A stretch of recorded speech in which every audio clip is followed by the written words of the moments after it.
Il y a une chose que ma grand-mère répétait chaque hiver, quand le froid s'installait et que ses mains commençaient à gonfler. Elle disait « Les médecins soignent les malades, la nature, elle, soigne les corps. » À l'époque, je pensais que c'était de la sagesse de vieille dame. Aujourd'hui, après des années à étudier les plantes médicinales, les traditions ancestrales et les recherches modernes en phytothérapie, je réalise qu'elle avait raison sur tout.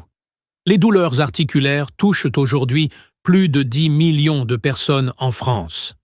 L'arthrose, la polyarthrite rhumatoïde, les douleurs aux genoux, aux hanches, aux doigts, aux chevilles. Ces douleurs qui réveillent la nuit à 3 heures du matin, ces douleurs qui rendent la montée des escaliers difficile et douloureuse. Ces douleurs qui transforment l'ouverture d'un simple bocal en épreuve. Ceux qui en souffrent savent de quoi je parle. Et pourtant, avant que les anti-inflammatoires n'existent, avant que les pharmacies ne soient à chaque coin de rue, avant que les scanners et les IRM ne montrent l'usure du cartilage, les gens vivaient avec leurs articulations. Ils bougeaient, ils travaillaient, ils jardinaient, ils cousaient, ils portaient des charges lourdes. Ils vieillissaient, certes, mais beaucoup restaient mobiles et actifs, bien au-delà de ce que nous observons aujourd'hui dans nos maisons de retraite. Comment faisaient-ils? Ils avaient leurs remèdes.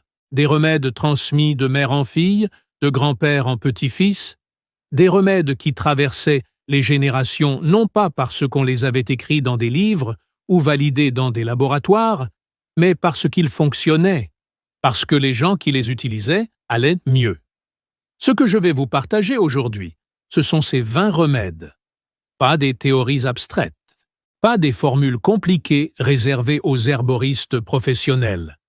Des recettes concrètes, pratiques, avec des ingrédients que vous trouvez au marché du quartier, dans votre jardin ou tout simplement dans votre cuisine. Certains vont vous surprendre. Certains sont si simples que vous allez vous demander pourquoi personne ne vous en avait parlé avant. Et si vous restez jusqu'à la fin, je vous révèle le remède numéro 20, celui que les grands-mères du sud de la France gardaient presque comme un secret de famille et que peu de gens connaissent encore aujourd'hui. Alors, commençons. Le premier remède, c'est l'huile d'arnica. L'arnica est une plante montagnarde à fleurs jaunes solaires qui pousse dans les prairies d'altitude des Alpes, des Pyrénées et des Vosges. Et depuis des siècles, depuis au moins le XIIe siècle, selon les premiers écrits d'Hildegarde de Bingen, on en extrait une huile ou une teinture qui possède une propriété bien connue des sages-femmes et des herboristes de montagne. Elle réduit l'inflammation profonde des tissus musculaires et articulaires. La recette traditionnelle est d'une simplicité désarmante. Vous faites macérer des fleurs séchées d'arnica dans de l'huile d'olive vierge extra pendant 3 semaines complètes, dans un bocal hermétiquement fermé, posé au soleil sur le rebord d'une fenêtre bien exposée. Vous remuez légèrement le bocal chaque jour. Au bout de 3 semaines, vous filtrez à travers une étamine ou un filtre à café fin et vous obtenez une huile dorée, légèrement parfumée, au doux parfum herbacé. C'est cette huile que vous appliquez en massage doux et circulaire sur l'articulation douloureuse. 2 fois par jour, matin après le réveil et soir avant le coucher, pendant au moins 2 semaines consécutives. Ce qui se passe alors dans les couches profondes de la peau est remarquable. Les composés actifs de l'arnica, notamment les zélianalides, les sesquiterpènes lactones et les flavonoïdes comme l'isoquercitrine, pénètrent à travers la barrière cutanée et atteignent les tissus sous-jacents.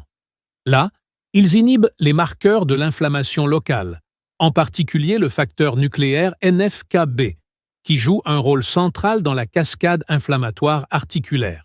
Des études publiées dans des journaux internationaux de rhumatologie ont confirmé ce que les grands-mères savaient empiriquement. Les préparations à base d'arnica étaient aussi efficaces que certains gels anti-inflammatoires classiques sur les douleurs d'arthrose du genou, avec un profil d'effets secondaires nettement inférieur. Une précaution importante, l'arnica est réservée à un usage strictement externe. Ne l'ingérez jamais. L'arnica contient des composés hépatotoxiques à haute dose par voie orale. Mais en application topique, préparée avec soin, c'est l'un des remèdes les plus puissants, les plus anciens et les mieux validés que j'ai rencontrés dans ma recherche sur la médecine traditionnelle européenne. Le deuxième remède, c'est l'infusion de griffes du diable. Son nom est impressionnant, évocateur même, mais la plante elle-même est humble dans son apparence. La griffe du diable, que les botanistes appellent Harpagophytum procumbens, est une plante rampante des déserts et savanes d'Afrique australe, notamment des régions arides de Namibie et du Botswana. Ce qui la rend remarquable, ce sont ses racines tubéreuses, qui renferment un composé d'une puissance remarquable, l'arpagoside. L'arpagoside est un iridoïde glycoside, un anti-inflammatoire naturel dont l'efficacité sur les douleurs articulaires chroniques est l'une des mieux documentées parmi les substances végétales connues. Pendant des siècles, les communautés San et Khoikhoi d'Afrique australe utilisaient cette racine pour soigner les douleurs articulaires des anciens, les maux de dos chroniques, les inflammations résistantes. Les Européens l'ont découverte au début du XXe siècle, et depuis lors, elle est devenue l'une des plantes médicinales les plus étudiées sur le continent. La recette de nos grands-mères d'Afrique du Nord et du Midi provençal, qui avaient adopté cette plante au fil des échanges commerciaux méditerranéens, vous prenez une cuillère à café rase de racines séchées et coupées d'Harpagophytum, que vous trouvez dans n'importe quelle herboristerie sérieuse. Vous la mettez dans une tasse ou un bol avec 2 tasses d'eau froide, pas chaude, froide. Vous laissez tremper toute la nuit, 8 à 10 heures minimum. Le matin, vous portez cette eau à ébullition très douce. Vous laissez frémir 5 minutes à peine et vous filtrez. Vous buvez cette tisane en 2 fois dans la journée, 1 tasse le matin et 1 tasse le soir. 1 mois de cure minimum, 2 mois pour les douleurs installées depuis longtemps. Ce remède agit de l'intérieur, sur l'ensemble du corps, pas seulement sur l'articulation que vous massez. Il réduit la production de cytokines pro-inflammatoires comme l'interleukine 6 et le TNF-alpha. Ces petites molécules messagères qui entretiennent le feu de l'arthrose et de la polyarthrite de façon chronique et insidieuse. La Commission allemande, qui est l'autorité de référence européenne en matière de phytothérapie, a officiellement reconnu l'efficacité de la griffe du diable pour soulager les douleurs musculo-squelettiques. C'est une reconnaissance rare pour une plante médicinale. Le troisième remède, c'est le cataplasme de chou vert. Je vais vous faire un aveu, quand j'ai entendu parler de ce remède pour la première fois, j'ai souri. Le chou, le vulgaire chou vert que l'on achète pour 50 centimes au marché du dimanche. Un légume aussi banal que le chou pouvait-il vraiment soulager des douleurs articulaires? Et pourtant, les grand-mères alsaciennes et leurs tantes bavaroises, les grand-mères bretonnes et leurs cousines irlandaises, les grand-mères de toute l'Europe rurale juraient par ce remède depuis des générations. Il y avait forcément quelque chose. La technique est précise et doit être respectée pour être efficace. Vous prenez 3 ou 4 grandes feuilles du chou vert frais, en évitant les feuilles trop abîmées ou trop fibreuses.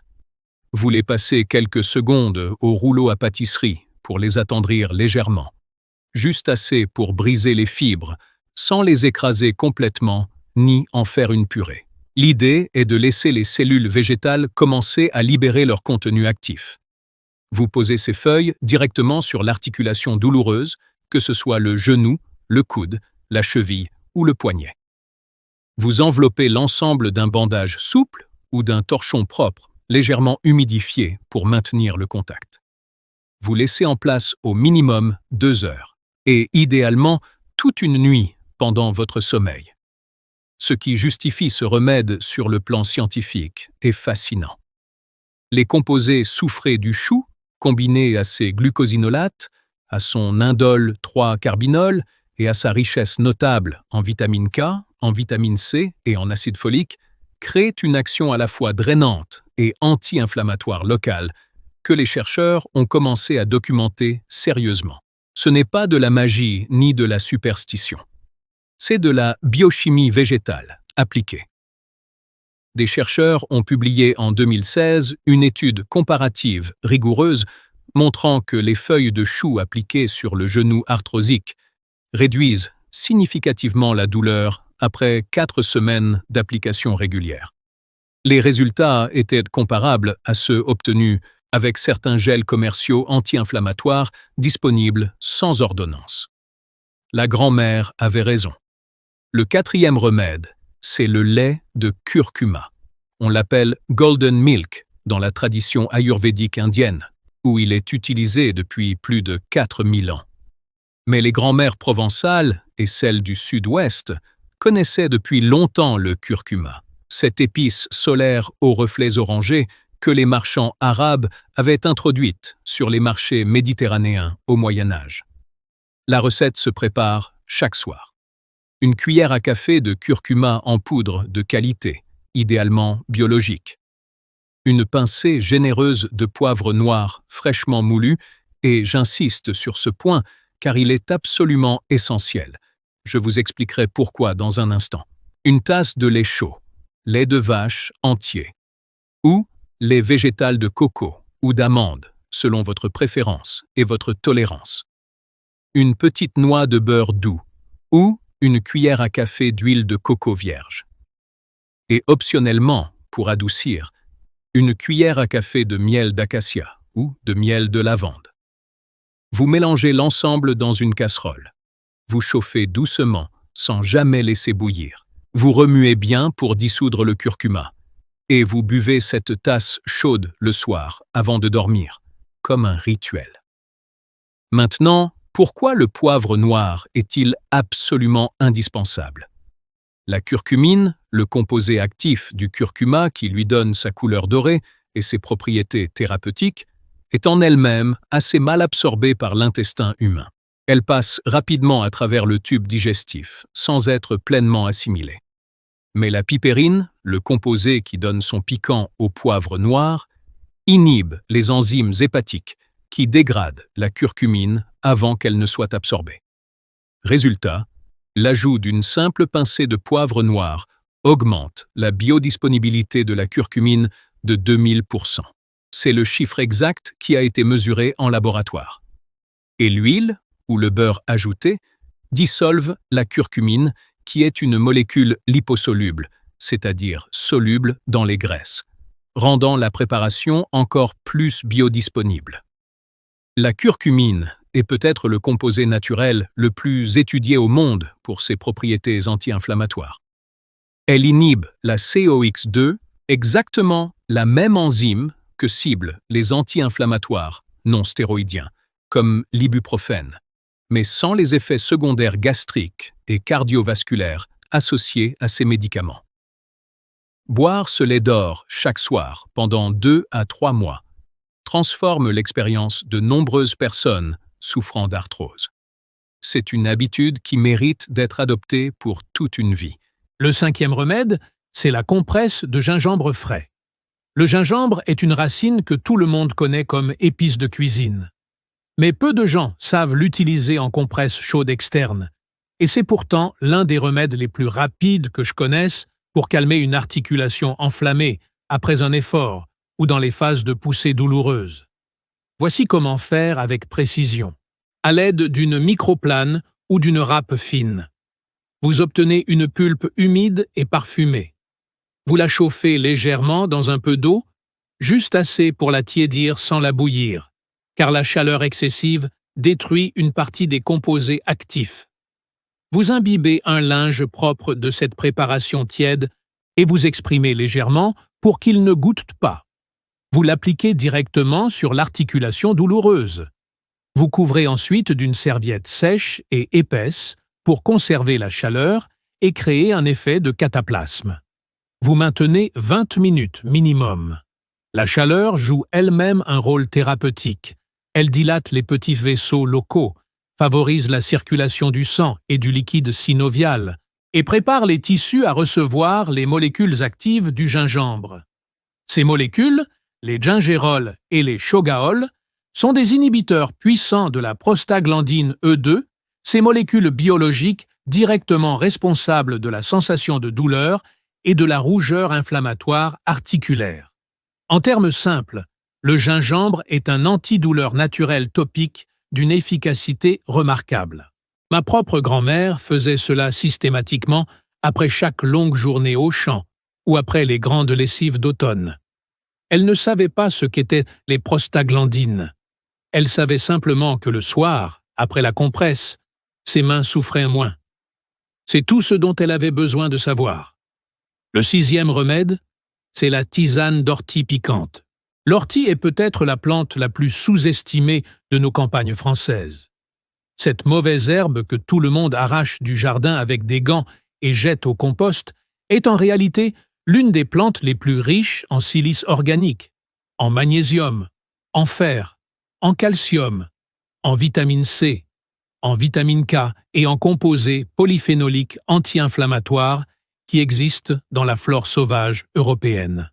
Pour les articulations en particulier, on l'utilise principalement sous forme de tisane, quand elles sont encore tendres et au maximum de leur teneur en principes actifs. En portant des gants épais, évidemment. Ou vous achetez de l'ortie séchée en vrac dans n'importe quelle herboristerie, pharmacie spécialisée ou magasin bio. Pour la tisane, 2 grandes cuillères à soupe de feuilles d'ortie séchées pour 50 centilitres d'eau bien bouillante. Vous versez l'eau bouillante sur les feuilles dans un bol ou une théière. Vous couvrez hermétiquement pour éviter que les composés volatiles ne s'évaporent. Vous laissez infuser exactement 10 minutes. Vous filtrez soigneusement et vous buvez 2 tasses par jour, une le matin et une le soir. La silice organique de l'ortie est particulièrement précieuse pour la santé du cartilage articulaire. Le cartilage est un tissu qui a besoin de silice pour maintenir son élasticité, sa souplesse et sa résistance à la compression. Une carence chronique en silice dans l'alimentation accélère la dégradation du cartilage articulaire. C'est une observation documentée dans les études épidémiologiques sur les populations à faible apport en silice végétal. L'ortie est l'une des meilleures sources naturelles et biodisponibles de silice organique qui existent en Europe. Les grands-mères du nord de la France et de la Belgique, aussi régulièrement qu'on prend aujourd'hui une cure de vitamines ou de magnésium. Elles appelaient cela « nettoyer le sang ». En réalité, sur le plan moléculaire, elles nettoyaient leurs articulations et leur liquide synovial. Le 7e remède, c'est l'huile de nigelle appliquée en massage bicotidien. L'huile de nigelle est extraite à froid des petites graines noires de Nigella sativa, une plante à fleurs bleues qu'on cultivait déjà dans l'Égypte ancienne. Les Égyptiens en mettaient dans les tombeaux de leurs pharaons. On en a trouvé dans celui de Toutankhamon. En médecine orientale et arabe, on la considère depuis plus de 3000 ans comme un remède à presque tout, avec cette phrase bien connue des textes médicaux islamiques médiévaux « Elle guérit tout, sauf la mort ». L'exagération mise à part, pour les douleurs articulaires, l'huile de nigelle mérite vraiment sa réputation. Elle contient un composé appelé thymoquinone, un anti-inflammatoire et antioxydant d'une remarquable puissance, qui inhibe plusieurs voies de l'inflammation simultanément. La technique héritée de nos grands-mères du Maghreb et transmise ensuite dans toute la France méditerranéenne, vous versez une cuillère à soupe d'huile de nigelle dans le creux de votre main. Vous la chauffez légèrement entre vos 2 paumes, 30 secondes de frottement suffisent pour que l'huile monte à température corporelle.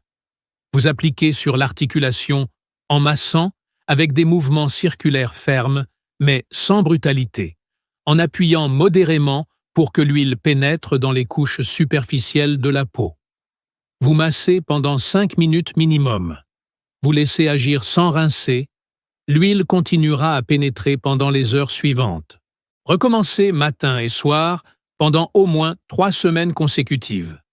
Des études cliniques publiées dans des journaux spécialisés ont montré que ce massage bicotidien à l'huile de nigelle réduit de façon mesurable l'indice de douleur sur l'échelle visuelle analogique chez les patients souffrant d'arthrose du genou, après 4 semaines de pratique. Le 8e remède, c'est le bouillon d'os à longue cuisson. C'est le remède que toutes les grand-mères préparaient sans exception, des Alpes aux Pyrénées, de la Bretagne à la Provence, de la Lorraine au Languedoc.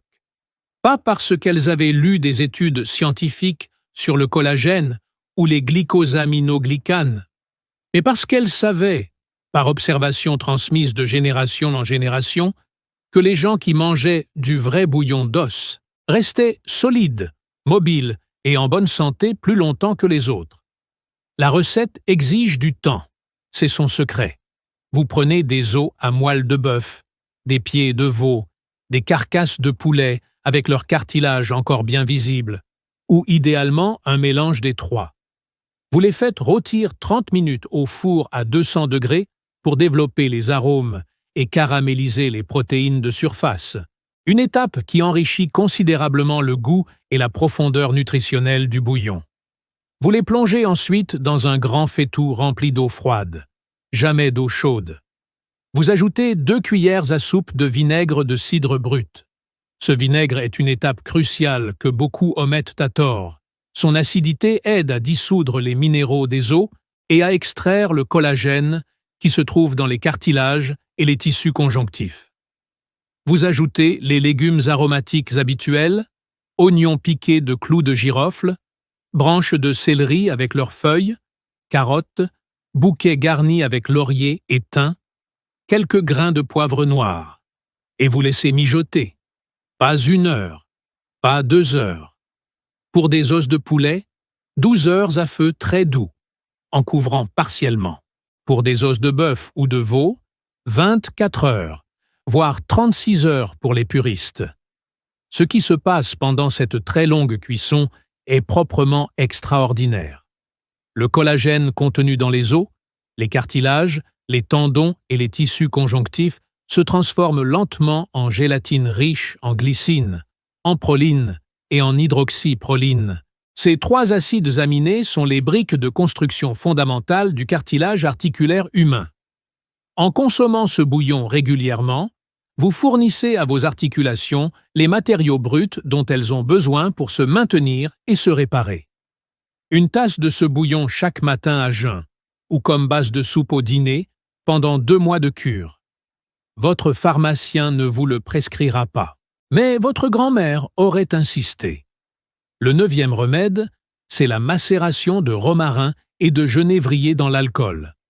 Ce remède est connu sous différents noms selon les régions et les familles. En Provence, on l'appelait le frictionnel. En Corse, chaque famille avait sa propre version jalousement gardée.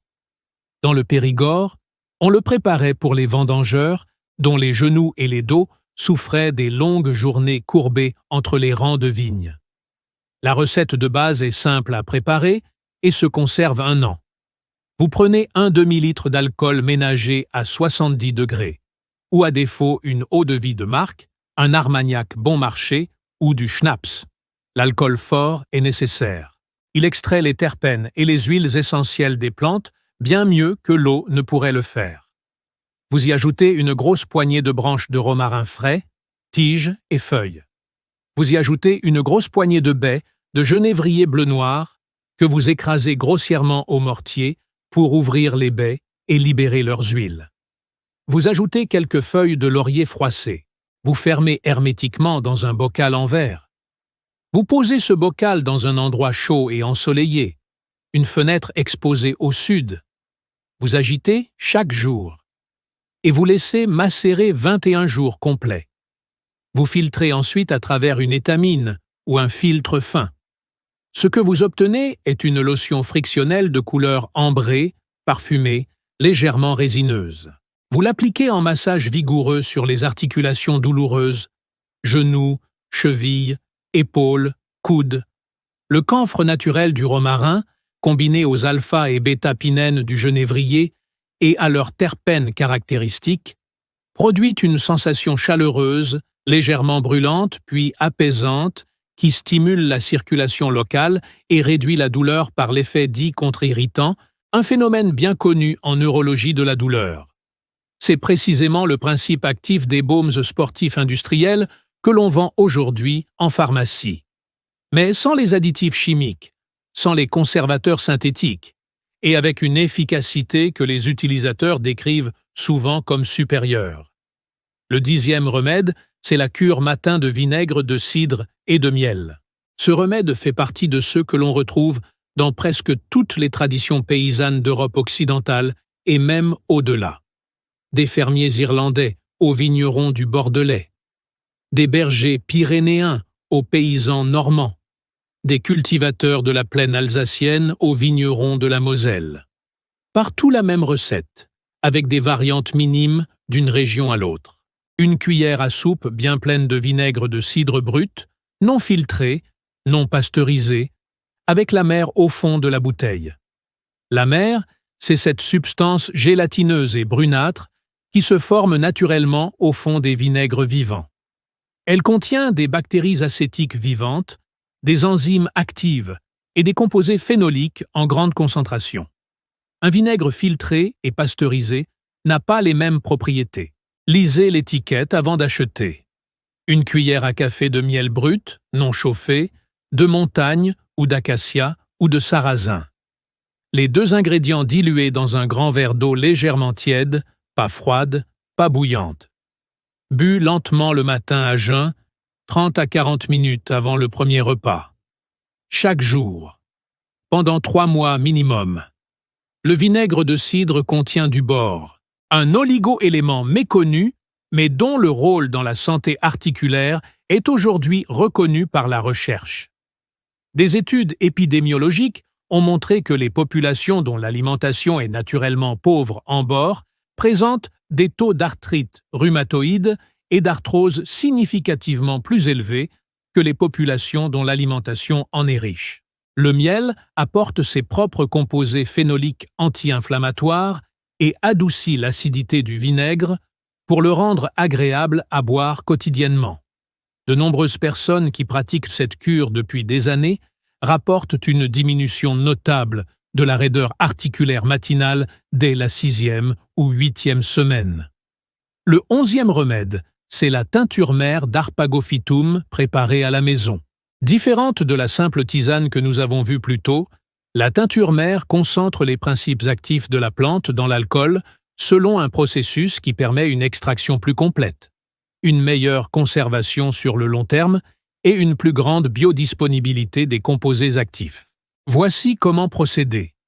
Vous prenez 50 g de racines séchées d'Arpagophytum, coupées en petits morceaux ou finement broyées. Vous la déposez dans un flacon en verre foncé de bonne contenance. Vous versez par-dessus 250 ml d'alcool à 60 degrés. Si vous ne trouvez pas d'alcool à 60 degrés, une eau-de-vie de fruits à 40 degrés fera l'affaire. L'extraction sera seulement un peu moins complète. Vous fermez hermétiquement. Vous agitez vigoureusement pendant 1 minute. Vous agitez ensuite chaque jour pendant 21 jours complets. Conservez dans un endroit à l'abri de la lumière et à température stable. Au bout de 3 semaines, vous filtrez à travers une étamine fine ou plusieurs couches de gaz stériles, en pressant bien pour extraire tout le liquide de la plante. Mettez en flacon en verre teinté avec compte-gouttes. La teinture se conserve ainsi jusqu'à 18 mois, sans perdre ses propriétés. Dosage pour les adultes, 30 à 40 gouttes diluées dans un peu d'eau ou de jus de fruits, 3 fois par jour, de préférence avant les repas. Le 12e remède, c'est le bain de pieds à la moutarde. Attendez de lire la suite avant de sourire. Ce remède, hérité des grand-mères anglaises et alsaciennes depuis des siècles, est particulièrement indiqué pour les articulations des chevilles, des pieds, des orteils et du bas des genoux.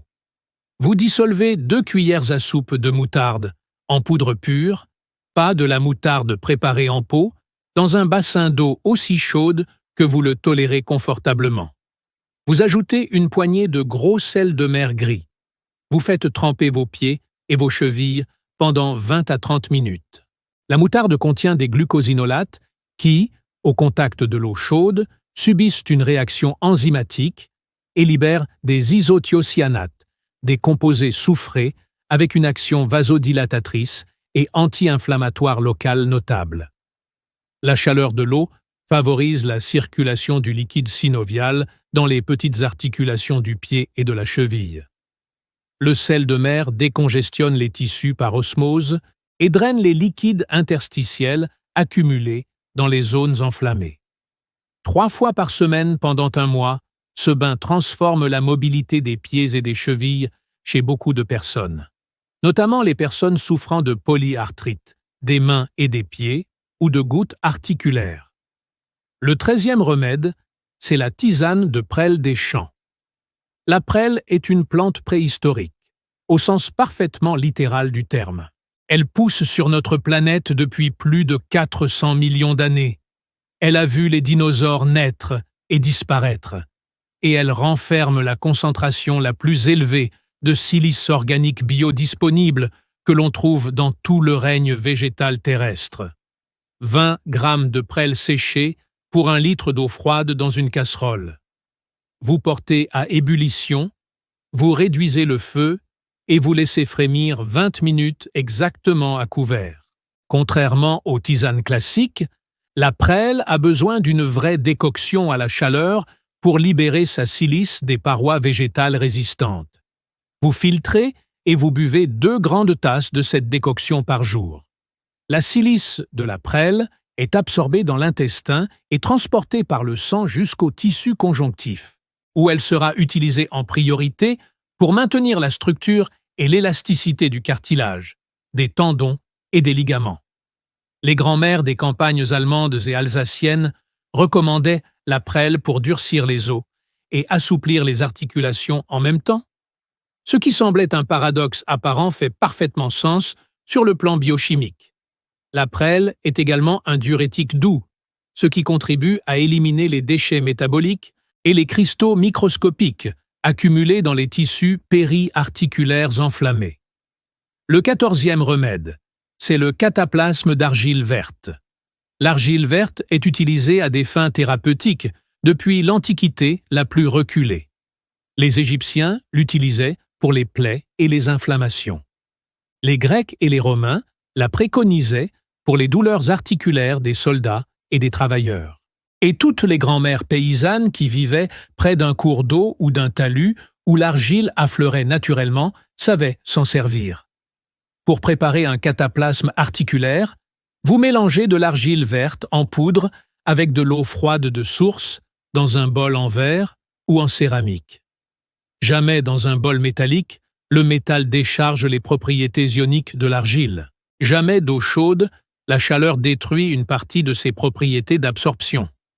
Vous mélangez avec une spatule en bois jusqu'à obtenir une pâte épaisse et lisse, sans grumeaux, de la consistance d'une crème épaisse. Vous étalez cette pâte en couches généreuses d'1 à 2 cm directement sur l'articulation douloureuse. Vous recouvrez d'un linge légèrement humide, pas sec, pour ralentir le séchage de l'argile et maintenir son activité plus longtemps. Vous laissez en place 1 à 2 heures minimum. L'argile verte est une structure microscopique en feuillet qui possède une capacité d'absorption remarquable. Elle attire et capte les liquides inflammatoires, les toxines et les cristaux en suspension dans les tissus par un mécanisme d'adsorption physique. Ces minéraux naturels, fer, magnésium, calcium, silicium et potassium, diffusent lentement à travers la peau et contribuent à nourrir les tissus articulaires sous-jacents. Recommencez 3 fois par semaine pendant 1 mois complet. Le 15e remède, c'est l'huile essentielle de wintergreen rigoureusement diluée. Le wintergreen, ou gaultérie couchée en français, est une petite plante tapissante des sous-bois nord-américains et des forêts boréales, dont l'huile essentielle contient jusqu'à 99% de salicylate de méthyle. Cette molécule est chimiquement très proche de l'acide acétylsalicylique, le principe actif de l'aspirine. C'est l'antidouleur naturel par excellence pour les douleurs musculo-squelettiques. Mais l'huile essentielle pure est d'une concentration trop élevée pour être appliquée directement sur la peau. Elle doit impérativement être diluée. La recette héritée des grands-mères des régions montagnardes. 10 gouttes d'huile essentielle de wintergreen pour 50 ml d'huile végétale douce, huile de noisette ou d'amande douce de préférence, car leur texture fine permet une excellente pénétration cutanée. Vous agitez bien pour homogénéiser. Vous appliquez quelques gouttes de ce mélange sur l'articulation douloureuse et vous massez légèrement jusqu'à absorption complète. L'effet antalgique, c'est-à-dire l'atténuation de la douleur, est souvent perceptible en moins de 15 minutes après application. Des études sur les préparations topiques au salicylate de méthyle confirment des résultats comparables aux gels anti-inflammatoires commerciaux pour les douleurs musculo-squelettiques légères à modérées. Attention, cette huile essentielle est contre-indiquée chez les enfants de moins de 12 ans, chez les femmes enceintes et chez toutes les personnes sous traitement anticoagulant de quelque type que ce soit. Le 16e remède, c'est la soupe anti-arthrite hebdomadaire des grands-mères méditerranéennes. Ce n'est pas exactement un remède au sens d'une préparation ponctuelle. C'est plutôt une philosophie culinaire, une façon de cuisiner hebdomadairement qui nourrit les articulations de l'intérieur et réduit l'inflammation systémique à long terme. Une soupe que vous préparez chaque semaine, pas pour faire un régime, mais pour faire du bien à vos genoux et à vos hanches. Voici la composition de cette soupe qui se retrouve, avec des variantes locales charmantes, des côtes de Ligurie jusqu'aux plages de Catalogne, des marchés de Marseille jusqu'aux cuisines de Gênes, de l'oignon rouge riche en quercétine, un flavonoïde puissamment anti-inflammatoire, de l'ail frais avec ses composés soufrés immunomodulateurs et antioxydants, du céleri et de ses graines qui possèdent des propriétés uricosuriques, c'est-à-dire qu'ils aident à dissoudre et éliminer les cristaux d'acide urique responsables des crises de gouttes articulaires, des tomates mûres, riches en lycopène et en vitamine C, des poivrons rouges, qui sont parmi les légumes les plus riches qui existent en vitamine C biodisponible, nécessaire à la synthèse du collagène articulaire, et surtout des sardines ou des maquereaux, en conserve ou frais, pour leurs oméga 3 à longue chaîne EPA et DHA.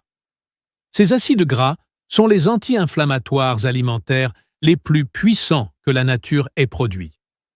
Ils inhibent directement la production de prostaglandines pro-inflammatoires, du curcuma et du gingembre frais pour épicer et renforcer l'action, et une généreuse quantité d'huile d'olive extra vierge versée crue sur la soupe au moment de servir, car ces polyphénols, et notamment l'oléocanthal, possèdent une action anti-inflammatoire dont la puissance, à dose équivalente, est comparable à une petite dose d'ibuprofène.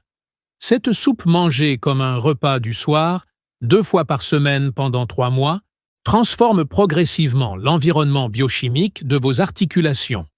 Le 17e remède, c'est la teinture combinée de calendula et de millepertuis pour les petites articulations. Le calendula, que nos jardiniers appellent « souci des jardins », est connu depuis le Moyen Âge pour ses propriétés remarquables de cicatrisation et d'apaisement des tissus inflammés. Le millepertuis, de son côté, est surtout connu du grand public comme antidépresseur naturel, l'herbe à Saint-Jean dont on fait la fameuse huile rouge. Mais il renferme aussi de l'hyperforine et de l'hypericine, 2 composés aux propriétés analgésiques locales notables, qui agissent spécifiquement sur les terminaisons nerveuses de la douleur. La combinaison des 2 en macération alcoolique donne une lotion frictionnelle d'une efficacité remarquable sur les petites articulations des doigts, des poignets, des orteils et des mains. 2 poignées généreuses de fleurs séchées de calendula orangé. Une poignée de sommités fleuries de millepertuis séchés au soleil. Dans un demi-litre d'alcool à 60 degrés dans un bocal hermétique. 3 semaines de macération dans un endroit chaud, agité chaque jour sans exception. Filtrage soigneux. Mise en flacon teinté pour la conservation. Application en friction légère sur les petites articulations douloureuses, matin et soir. Les femmes de nos campagnes utilisaient cette lotion particulièrement pour les douleurs des mains liées aux travaux manuels répétitifs et aux longues heures dans l'eau froide. Les couturières, les laveuses, les dentelières, les agricultrices, ces femmes dont les mains ne s'arrêtaient jamais et qui avaient besoin de soins quotidiens pour continuer à travailler. Le 18e remède, c'est la cure de silicium organique végétal par décoction triple.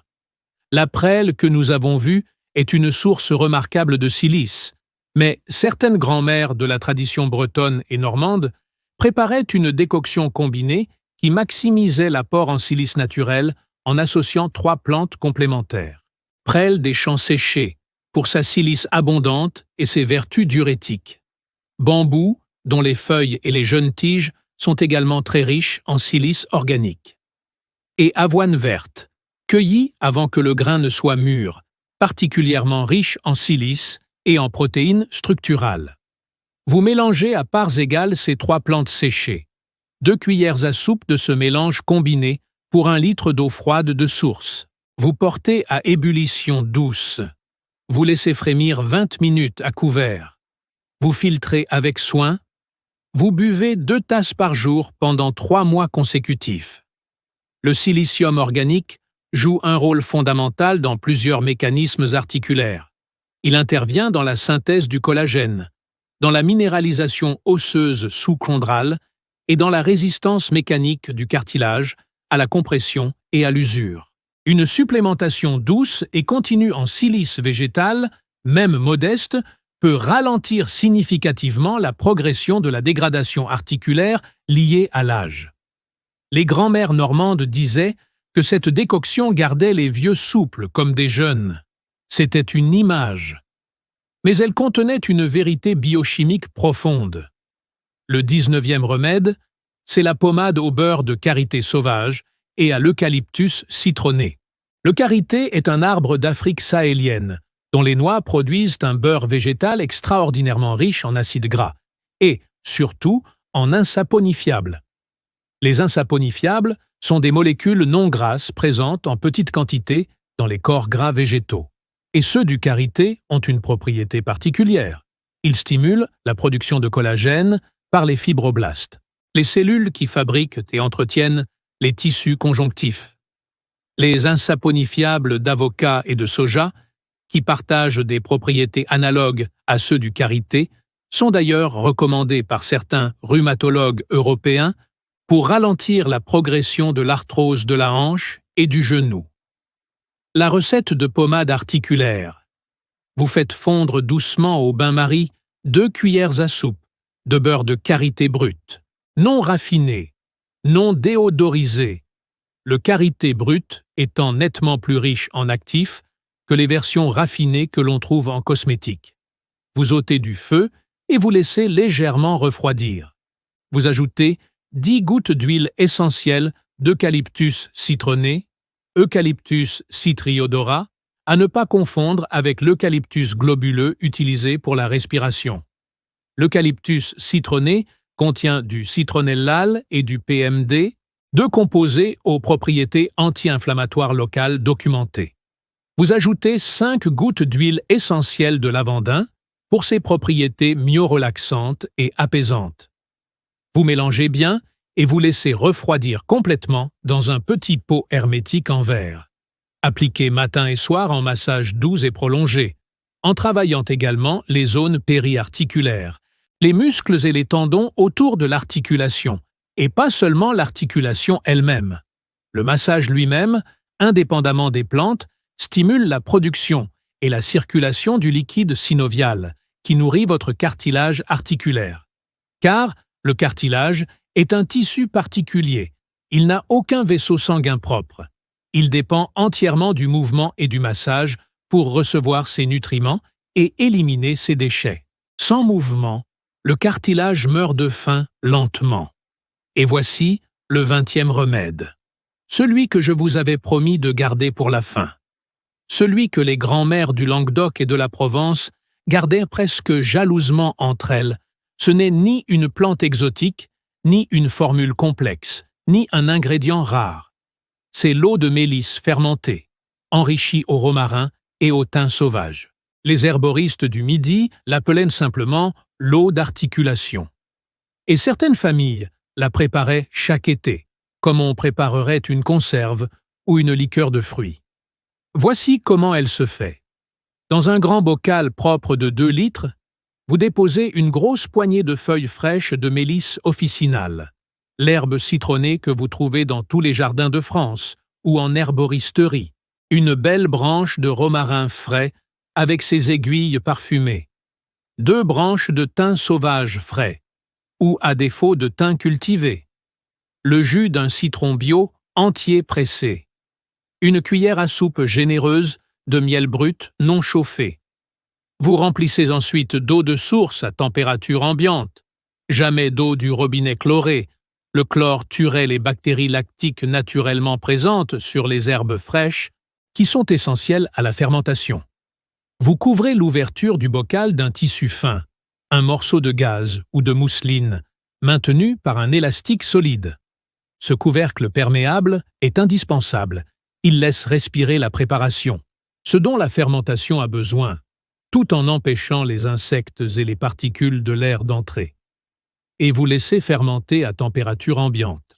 48 heures en été, quand la chaleur accélère la fermentation. 72 heures en hiver. Au bout de ce temps, vous verrez de petites bulles monter régulièrement à la surface, signe indubitable que la fermentation lactique est en cours. Vous filtrez soigneusement à travers un linge fin, en pressant les plantes pour en extraire tout le liquide. Ce que vous obtenez est une eau légèrement pétillante, acidulée, fraîche et aromatique, à la fois citronnée et herbacée. Vous la conservez au réfrigérateur et vous la consommez en 1 semaine maximum. Un grand verre matin et soir, à température ambiante sorti du réfrigérateur 30 minutes avant de boire. Que se passe-t-il précisément dans ce bocal pendant ces 48 heures? La fermentation lactique naturelle, enclenchée par les bactéries Lactobacillus, naturellement présentes sur les herbes fraîches, transforme les sucres du miel et des plantes en acides lactiques et organiques. Ces acides démultiplient la biodisponibilité des composés actifs des plantes, les rendent plus faciles à absorber dans l'intestin. Ils créent aussi un pH légèrement acide dans la boisson qui, une fois absorbé, contribue à équilibrer le pH sanguin et à créer un environnement intérieur moins propice à l'inflammation chronique. La mélisse officinale apporte ses flavonoïdes, son acide rosmarinique et ses terpènes calmants, des antioxydants dont la puissance anti-inflammatoire est bien documentée. Le romarin apporte son acide carnosique, ses diterpènes et ses polyphénols anti-inflammatoires. Le thym apporte son thymol et son carvacrol, 2 composés aux propriétés antibactériennes et anti-inflammatoires reconnus. Le citron apporte sa vitamine C en abondance et ses bioflavonoïdes qui en potentialisent l'action. Le miel apporte ses enzymes vivantes, ses composés phénoliques et ses oligoéléments minéraux. Et la fermentation transforme l'ensemble en quelque chose de plus grand que la somme de ses parties.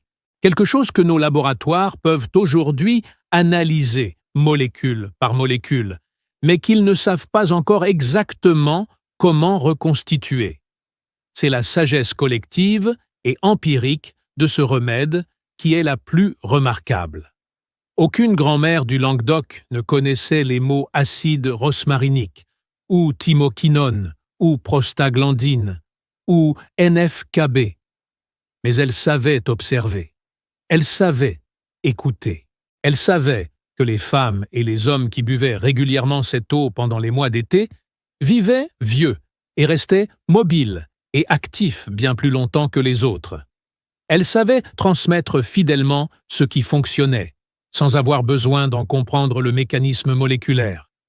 C'est peut-être ça, la vraie définition de la sagesse. Voilà, 20 remèdes, 20 recettes qui portent en elles des siècles, parfois des millénaires, d'observations humaines attentives et patientes. Avant de vous laisser, je veux vous dire quelque chose d'important que vous méritez d'entendre clairement. Ces remèdes ne sont pas des substituts à votre médecin traitant ou à votre rhumatologue. Ils ne guérissent pas une arthrose avancée en stade 4.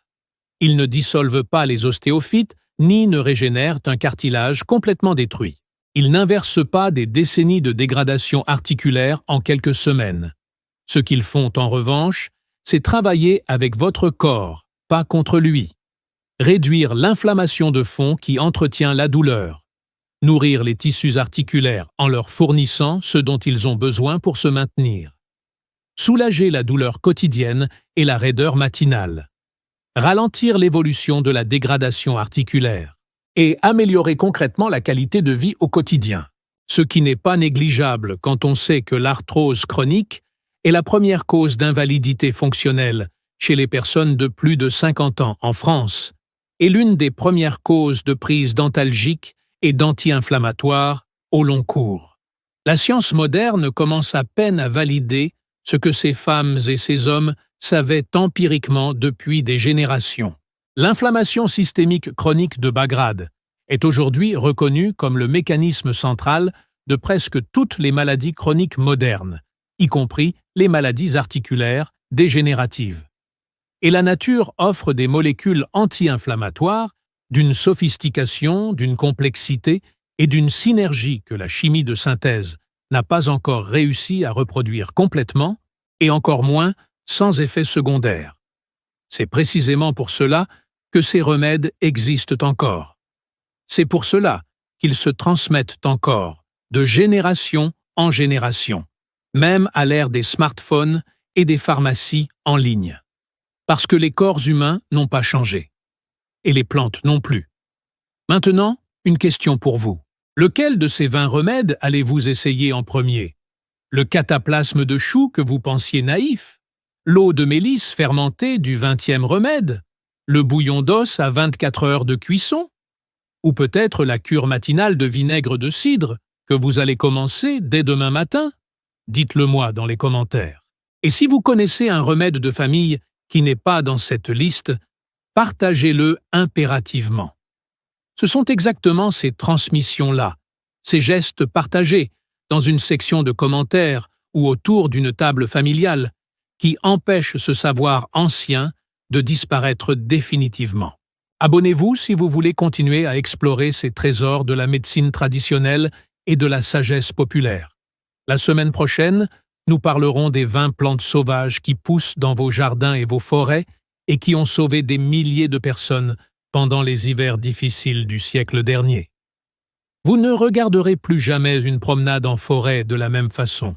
À très bientôt!